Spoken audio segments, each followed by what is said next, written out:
At least 45 people were shot, 4 of them killed, including the Chicago police officer since last night. And according to the Chicago Sun-Times, so far this month, 155 people have been shot in gun violence across the city.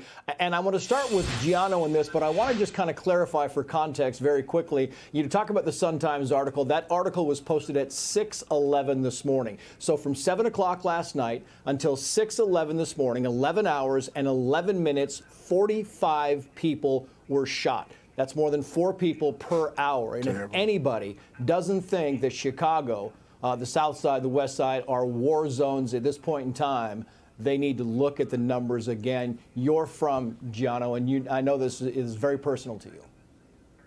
Yeah, it is. And it's really unfortunate that it is a war zone, Chicago. And I recently had a situation. My younger sister called me last week. I was in Italy.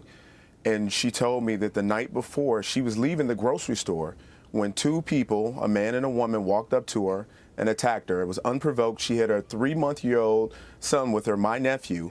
They beat her down to the ground, kicked her in the face, kicked her in her stomach, and then pulled a gun out on her and told her that they would kill her and her son.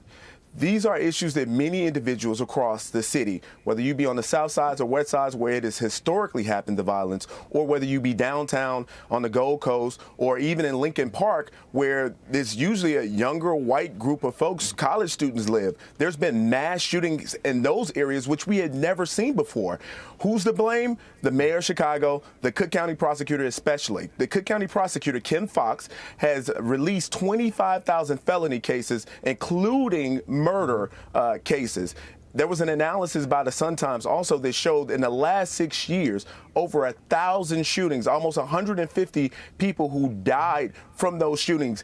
2 convictions out of over 1,000 people. This is not an American city. The leadership needs to be kicked out, and the residents of Chicago have to start telling on the people who are committing the crimes. Snitching needs to be the new season in Chicago.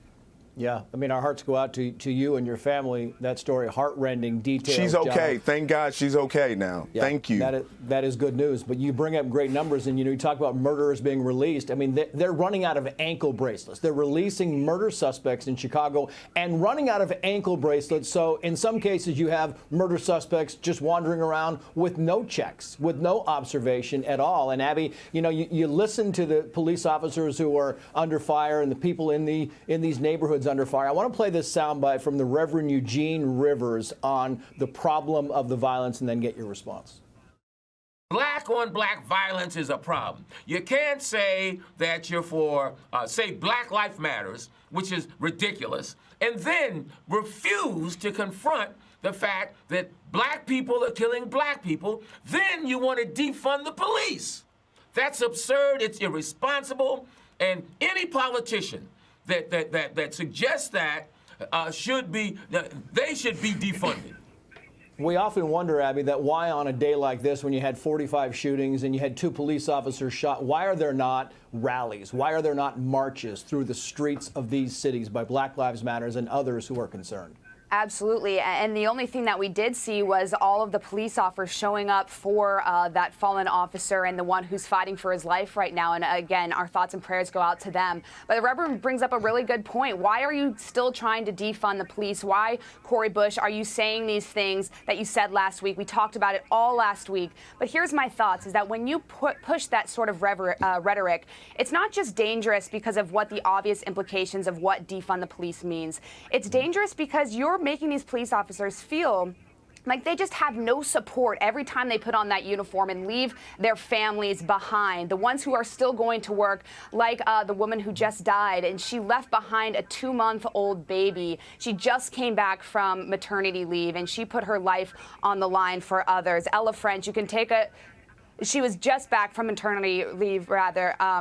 I'm hearing now that we don't know if she was back from maternity leave, but she did leave behind a 2-month-old baby. And again, to me, I try to relate it if you're just a normal human being and you're going into an operating table and you're asking the surgeon to save your life and you turn to him or her and say, hey, I want to defund you. I don't really support what you're doing, but actually, can you still save my life? That's what's happening with these police officers. They're, again, going out with little to no support, and it's a rhetoric that needs to change. You talked about Cori Bush, That's and true. what she said last night was about, paying for security because she pays for it, because she says her life has been threatened, and yet she still wants to defund the police. It is a soundbite that is worth playing again, so here it is. And then, Lisa, you can get response on the backside. I'm going to make sure I have security because I know I have had attempts on my life and I have too much work to do. So if I end up spending $200,000, if I spend $10 more on it, you know what? I get to be here to do the work. So suck it up, and defunding the police has to happen. When we're talking about every single year increasing the budget for police and then the budget for like health and human services continuing to shrink, and St. Louis being #1 for police violence year after year after year, #1, #2 for homicides year and year after year. So when we're adding more money to the police, but we're still dying. So something has to change. Just for clarity, Lisa, she said it on Wednesday and then doubled down this morning. Yeah, and Trace, she talks about the attempts on her life. What about the attempts on the lives of the people living in Chicago? The majority of the shooting victims are black there. What about their lives? Do their lives matter to Cori Bush and Democrats like her who believe in defunding the police? And Ella French was 29 years old, her entire life ahead of her. There's another police officer fighting for his life right now, but people like Cori Bush don't care. Lori Lightfoot does not care. Joe Biden does not care. Kamala Harris does not care, because you know why? They have made police officers the targets in America. They have glorified criminals while making cops the bad guys. Jacob Blake, Kamala Harris said she was proud of him. A man who sexually assaulted a woman, showed up at her house again, pulled a knife on police officers, but she's proud of him. Is that someone that we should be proud of as a society? Cities like New York putting up statues of George Floyd, a man who, along with his friends, robbed a house and put a gun to a woman's stomach. Is that someone we should be lionizing as a society? Do you start to see the problem of why we have criminals acting with impunity and police officers who are being gunned down in our streets? We need to rethink this thought process, and Democrats are to blame, particularly the ones who have called for defunding the police in America. What do you think, Gianno? Last thoughts on this. Is it that they don't care, or is it that they don't know what to do? I mean, this has been a problem that's been underway for a long time in Chicago. What are your final thoughts on this? Well, my final thoughts are this city has become a complete war zone for so many of the citizens there. You should be more tough on crime instead of lenient. So why would you drop 25,000 felony cases, including murders, Kim Foxx, if you really cared? That's a really principal point that Lisa made there. And I don't believe that they really care in the way that they should to change the dynamics for many of the residents that are in the city of Chicago. Hey, Sean Hannity here. Hey, click here to subscribe to Fox News YouTube page and catch our hottest interviews and most compelling analysis. You will not get it anywhere else.